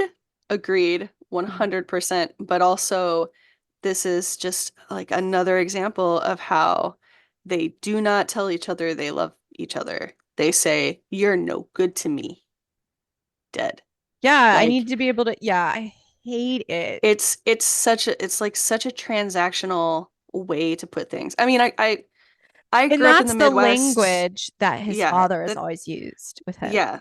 And it's honestly it's the kind of language that um I grew up hearing. My parents not so much, but in other families, it's just, you know, somehow quote embarrassing to admit that you love somebody. Um, Yeah, it's like a masculinity kind of thing. it's a vulnerability thing too. Yes. Yeah. Like I wouldn't say that my parents and I didn't say I love you, but like we didn't say it regularly. Like we said Yeah. it like maybe like good night, love you, but like we didn't just say it to each other. Yeah. We said it at like special times. Yeah. And I find with my, not to get off on talking about my son some more, but I find that he's very adorable. Mm-hmm. I just started from the day he was born, just randomly telling him that I love him. And now he does that to me all the time. We'll just be snuggling watching TV and he'll say, "Mommy." And I'll be like, "What?" He goes, "I love you." I like just out of the blue. That's so And sweet. it's so sweet. And I want that for him. Yes, he deserves it. I tell He just Corey I love him all all the little time. boys deserve that. Yeah. Everyone deserves it. I Everyone tell my deserves it. friends that all the time. I love you right now. I love you right We should now. all say, go if you're listening to this, text somebody that you don't often say I love you. So tell them they'll love them. Yeah. Everybody Do it deserves right to hear now. it. Just pick a Pull person. out your phone. Now, Scroll your contacts unless at random. unless you are dating a fuck boy or fuck person, don't do it to them. They don't deserve it. Yeah. If they're Pick treating you someone else. bad, pick somebody nicer. Pick somebody nice. I This think is that should not just a be the sign to motto. text your ex. This is just me saying, tell someone that you care about, that you love them. Well, I think that needs to be like a motto Mm-hmm. of just pick someone nicer, just in Yeah. general. In general, pick someone In nicer. general. Anyway, so yeah, they don't say I love you. They say you're no good to me, dead. That is like, yeah. I do love the, I'm gonna do it again. Here I go again. The beauty of this scene, like drenched in rain, Oof. like it's below the tracks. Like I feel like I've been to this place. Mm-hmm. It's lush, not in like Mm-hmm. vegetation, although there is plenty of vegetation there, but it just feels good Yeah. to It feels look like at. a homey. Yeah. It feels comfortable and familiar. Like you can smell the grass, you can smell the rain on the leaves. Like it's really beautiful. It's a really sweet Yeah. place It's that a really nice place. they're shooting in. And then we go to John's part, and I wrote, I couldn't care less about John's part of the story, but I guess I'll watch it anyway. That's It's what all I very well said. shot, the cinematic choices, etc. I Colors. said the way I do not care about John's side quests. I just do not care. Like Side quest. I love it. he's I know he's the main point. I just could not care less. I like, when will this man leave me in peace? Like I just can't, it can't come soon enough. So Sam and Yeah. Dean though get to stake out the family's house. Hmm. Sam, he suggests that, oh, what if we told them the truth and we could just come inside and wait? And Dean's like, And there's then, no way, we can't risk that. We have to well, just, they both kind of laugh it yeah, off, like, there's nope, like nope, no we way can't do that. because They it's make not a gonna work. they make a gas leak joke. Yeah. And so they're staking out the house and they try to prevent, the demon from attacking. And Sam thanks Dean for everything. He like says, I just want to say thank Oh, you. Like, yeah, you're always talking had like my one or back. both of them aren't gonna make it. And Dean is furious about this. He's like, what are you trying to say, man? Like, he's like, stop getting emotional. Because when you do that, it means that you think something bad is gonna happen to us. And he basically Neither of says, us are gonna die. no Like, one is dying tonight except that demon. Like he's like, yes. believe that. And I think He's it's his cute. reaction, yes, his reaction was really endearing to me. And I wrote that he was so upset about it, but you're right. He shows his upset by being angry. Yeah, he always does that. And like especially like the idea, he just was like, ugh. I can't believe you would imagine something would happen. Like, oh, we're gonna Heavens. nail it. We're gonna nail Yeah. this. And it's like, We've killed plenty of demons. Oh, wait. well, and they're so scared of this guy, the yellow-eyed demon, because He's special. he really has ruined their lives, and he's wreaked havoc on dozens of other families across the entirety of that time that, Yep. since Sam was a child. They've been doing And this all for since then. and now this family relies on them to get it right. The very first time they try, the very first time they're facing this demon, like Yeah. head on. Because if they don't, And they die. And they know mhm, that. mhm. It's so And that kid is sad. cursed or whatever. Oh, and that too. I feel like to Sam, I know at this point it is worse than death to Sam to watch another child go through this. Like he is Yeah. willing to die to stop this. And he says Yes. that like they saved the family.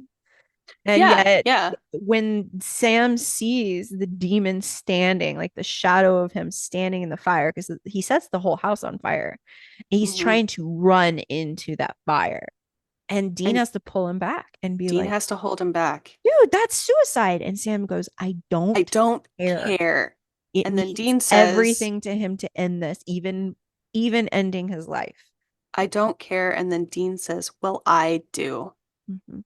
And I'm just like, Yeah. brothers. But yeah, he is 100% willing to run into this burning house after the family has been saved. Um, which, I mean, he wants to kill the demon. He's finally like kind of given in to the family mission. It's all he has Um, left at this point. Like, yeah. it's all that he can think about. And then And those and then I visions keep freaking him out. Like he's like, I yeah, need and they're this to getting end. worse. And They're they're getting worse hurting. and worse. And then I wrote, oh, and in the meantime, John's been pinned against a wall by a demon, blah, blah. Back to Like, sad Sam. yeah, like seriously, he gets pinned against the wall like 3 times. And it's like, Yeah, dude, just dude, all right. suck it up. Just glue yourself to the wall and call it good. So then we're back to Sam telling Dean that if he'd just let him go, it'd all be over. Mm-hmm. And Dean is like pissed about that. Well, so what? You willing to just sacrifice yourself and cue sacrifice flashbacks for me? No. No, thank you. And Sam's just like, yeah. Why did And you remind Dean's me of sacrifice? because I was reminded of it and I don't want to suffer alone. He literally says, what's the upside of me being alive? Yo, that's in 8 seasons. That Sam will still be Ah, there. He'll I know. still be in that same place He as is he's still in. gonna be there. Ugh, And then Dean says, well, that's not gonna happen. Not as long as I'm around. And I wrote, well, at least for 4 more years anyway. because yeah, then he'll say, I need to hunt you in about 4 years. But Yeah. And then he'll say, yeah, anyways, go ahead and jump. It's fine. dang. Anyway, that's in a while. Let's But make this, sorry, go I'm ahead. like, I was gonna say we really need to let this sweet moment be a sweet moment though, because it is a really sweet moment. It is a sweet moment, So and we're what not gonna get a whole lot of those. no, and this is a moment again, like I said earlier, that Sam was kind of spiraling. And Dean was Yes. like, it's not your fault. It's not your problem. It's our problem. This is another moment like that. And it heightens, it's worse than before. And Yes. he Yes. actually oh my God, it hurts my feelings so much. Where like Dean says Sam's words back to him, where Yes. he says, Yes. you told me Mary and Jess are gone and they're not coming back. And there's nothing Mm-hmm. we can do to change that. And he grabs Dean up by the collar and he slams him against the wall, just like Dean did to Sam in the first episode when he mentioned Mary. Mm-hmm. And Sam says, don't you say that, not you. And that Not part after, always gets me. Yeah, not after not everything after we've been this. through. Don't you say that. And Not you. Like right. you're the one person who can't who Don't you say that. yeah, Yeah. Yeah. you can't stop fighting for that. Like maybe I have, but it can't be you. Like, Yeah. Because at that and point, Sam has kind of been like fully brought back into the fold regarding yeah. the demon hunt. He's fully on board for giving his life to end it. And then we get this like sort of reenaction of the scene from the pilot. And and of course Sam is like, no. After you pulled me back into this, after you watched me like lose my mind after Jess died, after I tried so hard to get out of this life and finally gave back in to you and Mm-hmm. Dad about the importance of this fight, not after I gave up any chance I had at staking my claim for a normal life. Like, don't you fucking say Mm-hmm. that to me. Yes. And I was Not just like, you.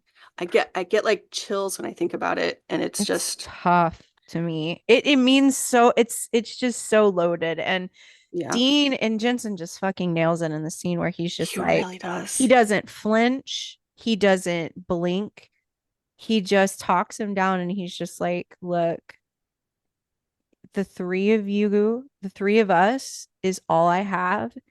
And sometimes I feel like I'm barely holding it together, man.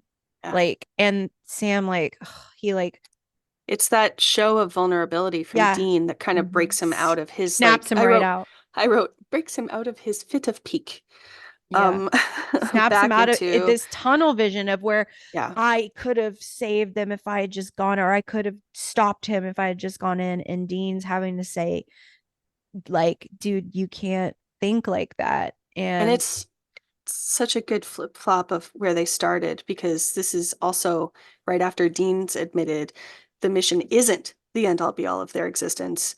And it's in the first the episode where, at least as I've seen, he stands up to John for like the first time ever, and he says, "If this hunting demon thing means he loses Sam, he says, I hope we never find the damn thing," which yep, is like such a reversal of huge. where. So they're like flip-flopped from the way they started. Yeah. And then Dean says, like you said, sometimes I feel like I'm barely holding it together, which snaps Sam back Mm-hmm. just in time to get a call from Meg. Yeah. And Jensen's little crack in his voice is like, Mhm. it's perfect. I will go back just briefly to John's section of all of this, because we never do hear back from John. John leaves. That's right. They're Yeah, calling and they're like, God damn it, we can't get a hold of him again. can't get a hold of John. We never do hear back from John after John starts fighting. And oh, but before he meets, okay, so this is why I was like, I think that he was closer than he let her than he told her he was. And I don't know why I didn't like think of that to start with. Yeah, I didn't Um, think of that either. because he's got the whole thing mapped out. Mm-hmm. Like he knows he goes into that one doorway, he pulls up this grate and drops down, and then he's running and he's got the holy water thing all set up, which Mm-hmm. I really like the trick with the holy water. He blessed it Um, himself. he blessed it himself. Mm-hmm. And the shot through the water Mm-hmm. to his face As he dropped the is rosary as in. he and the rosary like floats Mm-hmm. down is really really pretty. Um, so he's got this all set up. Maybe she knew that he was closer than 24 hours away and she was calling his bluff when she said get here by midnight. Yeah. And then I said, is this common knowledge about how this trope goes? And I just never realized. Do I need to turn in my genre writer card? Am I questioning my entire existence? Well, shit. So I think I just realized something. I made a breakthrough, and woohoo! That's what podcasts are for. Um, I do think I would have liked it better if Meg had brought along this spare demon just to test out the Colt on him, Mm-hmm. just just to be like, oh yeah, that guy, you don't need to worry about him. Give me the Colt. Right. Bam, and then that guy's like, ha ha, I'm the muscle, dead. Like, Mm-hmm. but instead she like very genuinely and earnestly hands it to him and is like, what do you think? Is it real? And then he shoots her. And I I'm just hated like, well, that. that's certainly a choice. It is. It's the choice the show always makes. It's it's a choice to shoot a female character. Mm-hmm. I mean, she didn't And die, but she you didn't know. die, but she also wasn't Anyway, it's violence. it's violence against a female character who should have been smart enough not to hand a demon killing gun to literally anyone else. Don't trust demons. Yeah, she should know better than anyone. You don't trust She a demon. She was exactly. a demon. Anyway, so I just and then they fight John, and that's the last we see of John Ugh, I wish it was the last forever, but it's for not. this episode. For this episode. I hope there aren't any listeners who like are obsessed with him because they probably hate me, but They're sorry, I probably don't not like him. listening anymore. Yeah, I don't know how They've you can probably be. self-selected out I would be of our really listener pool. interested in any Sam fan, Super Sam fan. I mean, you're only going to listen to this podcast if your favorite character is Sam. And I would be very interested to hear the point of view of a person whose favorite character is Sam and they do like John. I don't know how it's possible, but I would love to hear it. I would I like bet to it's see it. possible. I would like Yeah. to see it. I mean, I can understand loving Sam and having a crush on Jeffrey Dean Morgan. Hello. But like it's I mean, very complicated for me. I don't know how we could, I don't know how, like, I obviously cannot, I can't hold in my own heart the things that he has done to the boys and like next to my love for the boys and find a way to forgive John. I like, there's no way I can do that. I just like, I don't like want to do that, so I haven't tried. But I could see if somebody was like, no, I really, really want to like this character because I'm intrigued by him. I can see someone making lots of um, justifications, rationalizations. Those both sound like terrible words to you would describe have it. to. But oh, he's grieving. Oh, he never really got to be a dad. They never got to really be He could have kids. been a dad. He made the choice not to be a He dad. made the choice to It's a lot of excuses you would have to make for a toxic male boomer. And it's not that's not the demographic I like to make excuses for. I'll tell you that. no. As a character, though, No. I no, not you. Absolutely Sorry. not you. You're right. But me as a character, as an antagonist, He, it, protagonist in the story of Sam and Dean's lives, um, like I wouldn't be watching the show if their lives were happily ever after, right? They have to have, would I you? would. Yeah. I told you I would love the like the other like a it's like a Doctor Who version of like here's the other timeline where Sam gets to Right. become a lawyer and marry Jess and have kids. I would watch the procedural, the law like procedural. I mean, I would watch the procedural where that was the deal, I but would love that. there would still be conflict. It just wouldn't be dad conflict. Yeah, It would be his terrible boss or yeah, but the lawyer on the you're opposed. saying you wouldn't watch the show if it was not fraught in this very specific way. And I'm like, but yeah, Well, you no, would. no. Yeah, you Not in would. this very specific way, but just not fraught in general. And Oh no, you got to have conflict. you But have to have John conflict. Winchester is like, and I think that, and I've said this before, he is the worst character that is being presented as a That's protagonist. that's the part that I don't like that the narrative does. Um, They want to pretend he's a hero, and he is the absolute villain of these boys' story. right. To the point of even the boys saying, Sam saying he did his best when Sam's the one who like fully got kicked out as a teenager. He's Um, still, yeah, he's still in that trauma. He's still, I mean, yeah. he's still like got eggs for brain, like scrambled eggs for brains. His frontal lobes are not complete because he's Yes, 22. Like because they he's won't be 22. complete for years. Yeah, and he's already internalized all that stuff. Mhm. The eggs are gonna form around the trauma. The I'm trauma. trying. I don't know how to continue the metaphor, but um No, you're right. I'm but really yeah, hard on John and I can't see around it. I'm I'd be very I'm interested in if there's someone who could explain it to me. I would love I'm to hear. hard on John like in as part of an in-universe conversation. Like Mhm. he's terrible, terrible dad. Um I I also though really like the exploration of family oriented drama because it's feels so much more important and personal than just like your friend like backbiting you or something to your Right. other friend. Like, like it gives things an intensity that Hmm. makes me care more. Even if I hate John, I acknowledge that his presence makes this more of a story that I'm interested in, Totally. if that makes sense. I love the story. I hate the character. So, are we ready to rate this We one? are ready. D. So it feels Ready. really like it feels really superficial to rate the wardrobe for this one because it was such a serious episode. But our descriptors horrendous, adorable, genuinely good, or terrible but great.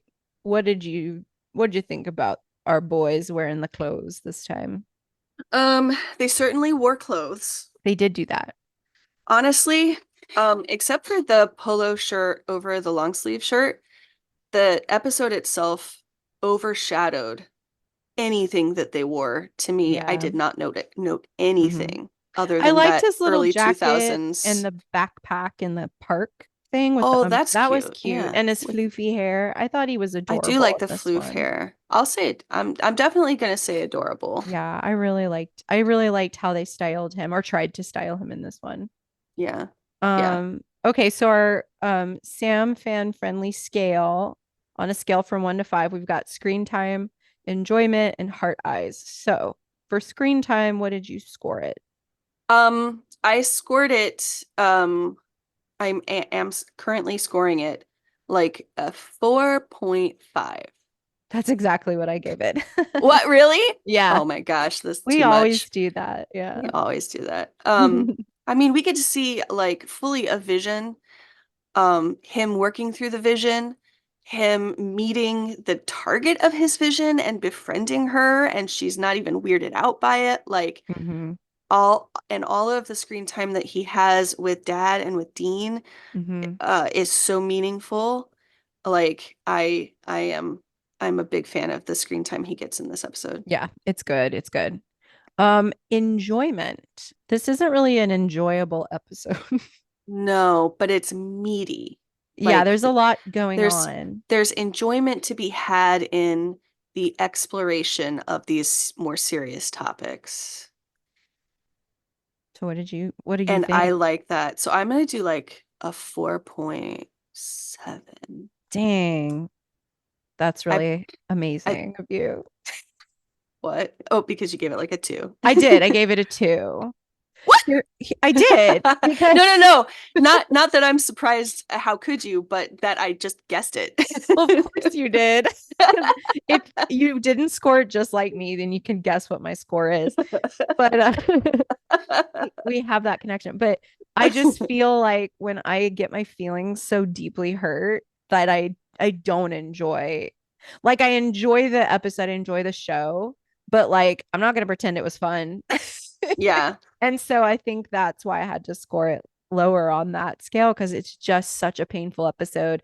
And at least while the last episode, which was painful, Dead Man's Blood, but there was a lot of like Sam sticking up for himself and then Dean sticking up for Sam. I did enjoy those parts. There was just much more pain in this one, and Yeah. I just couldn't. It's very painful. I can't say I But enjoyed it. I do I like appreciate it, but I pain. don't enjoy. Yeah, That's a you weird thing do. to say. You want to be hurt so that you can be helped later. That's how I you want are. I want I Help. just want to feel I something. just want to feel. Okay, so heart eyes for this episode. So my heart eyes is gonna be okay, so there is floofy hair. There is.